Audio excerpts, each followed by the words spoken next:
Bonjour et bienvenue dans mon journal de lecture. Retour à la bande dessinée, retour au Far West avec Gus de Christophe Blain.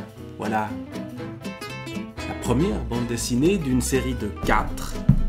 La deuxième, Beau Bandit, avec Clem, autre personnage qu'on rencontre déjà dans la première et qu'on retrouve ensuite. Le troisième, c'est Ernest. Là, la tête qu'on voit, c'est toujours Gus, mais Ernest, c'est sans doute la main qui tient le pistolet. Et puis, on a Happy Clem comme 4e volume. Alors, qu'est-ce que c'est que cette histoire de Gus, de Christophe Blain? Eh bien, Gus, je vous le remontre, vous remarquerez qu'il a un nez immense. Ce qui va lui causer quelques soucis, pas tellement dans le premier volume, mais plutôt dans le dernier, où on nous parle de son... pas tout à fait de son enfance, mais de sa jeunesse. C'est donc un bandit de grand chemin dans le monde de l'Ouest américain, et on retrouve dans cette série de bandes dessinées tout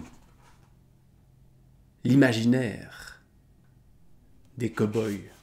Nos 3 personnages, pas tout à fait le bon, la brute et le truand, parce que ce ne sont pas des brutes, mais ce n'est pas forcément des gens si bons que ça aussi.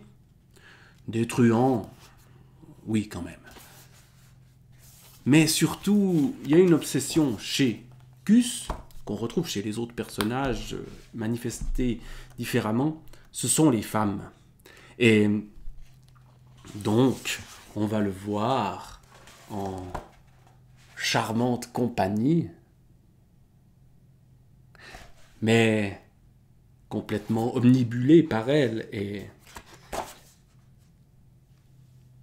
l'un des fils rouges de ces histoires qui nous sont racontées dans cette bande dessinée de Gus, parce que ce sont plusieurs histoires qui s'enchaînent et qui ne sont pas forcément toujours la suite les unes des autres, me semble-t-il, eh bien, on a toujours cette présence féminine. Chez les autres personnages aussi, on a donc Gus, on a la même chose chez ce beau bandit de Clem qui, lui, a beaucoup plus de succès avec les femmes que Gus, et que le 3e personnage qui s'appelle Gratte, qu'on voit assez régulièrement aussi, qui, lui, n'est pas très doué avec les femmes. Lui, donc Clem, va rencontrer plusieurs femmes. Il va en épouser en tout cas une, je n'ai pas toujours réussi à suivre, qui était son épouse, qui était sa maîtresse, une qui écrit des livres sur le Far West aussi. Et donc, on raconte aussi ce qui se passe pour ce personnage-là, qui va faire fortune, qui va se mettre à braquer des banques, non pas dans la Cambrousse, mais à San Francisco, donc dans la grande ville, mais qui va aussi avoir une vie beaucoup plus ordinaire. On pourrait presque parler de double vie, le voici avec sa femme et sa fille, dans une vie de famille. Et donc on suit ces différents personnages, leurs aventures souvent rocambolesques, tout ce qu'on attend de ce monde du western si connu, mais avec la touche d'originalité de la bande dessinée de Christophe Blain, qui parvient, grâce au dessin, à donner beaucoup de vie, je trouve, à ces histoires-là, à se décaler par rapport à l'imaginaire un peu plombé quand même du monde du western, et un peu désuet et remis en question aujourd'hui.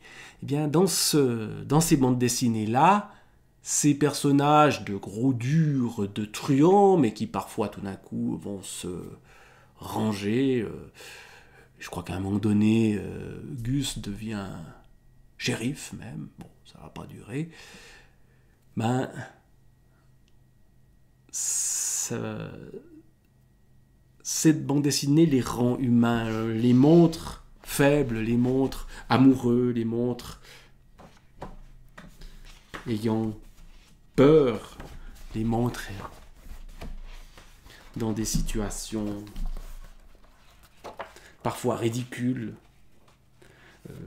Par exemple, toute une partie de cette histoire-là, c'est le moment où Gus ne parvient plus à viser.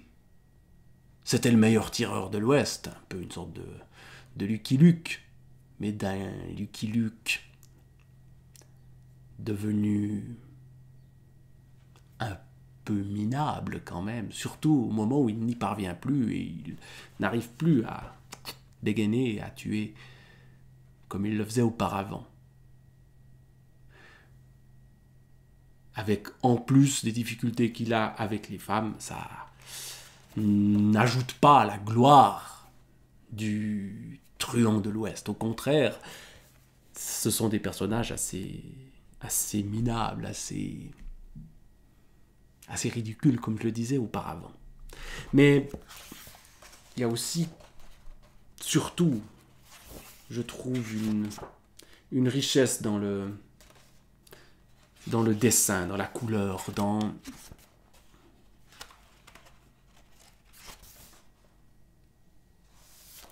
dans l'image, dont j'ai de la peine à parler, comme je l'ai déjà dit sur d'autres vidéos sur la bande dessinée, je ne suis pas du tout spécialiste des bandes dessinées, je découvre un peu ce monde-là, et ce qui, souvent en bande dessinée, et dans celle qu'on m'a conseillée, m'intéresse, c'est justement ce pas de côté par rapport à d'autres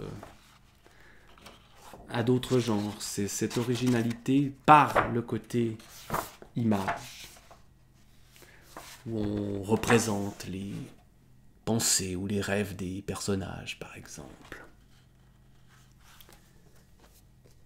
Donc, le western autrement, avec beaucoup d'humour, mais aussi beaucoup de sensibilité et de tendresse. Malgré une violence, évidemment, toujours dans le monde du western, il y a de la violence, mais quand même une tendresse pour ces personnages, finalement, qui se cherchent et qui ne se trouvent pas forcément. On est loin du personnage stoïque à la Clint Eastwood, mystérieux et totalement sûr de lui, bien au contraire. Humaniser les bandits de l'Ouest, voilà peut-être ce que parvient à faire Christophe Blain avec ce beau bandit, avec Gus. Voilà une bande dessinée qui m'a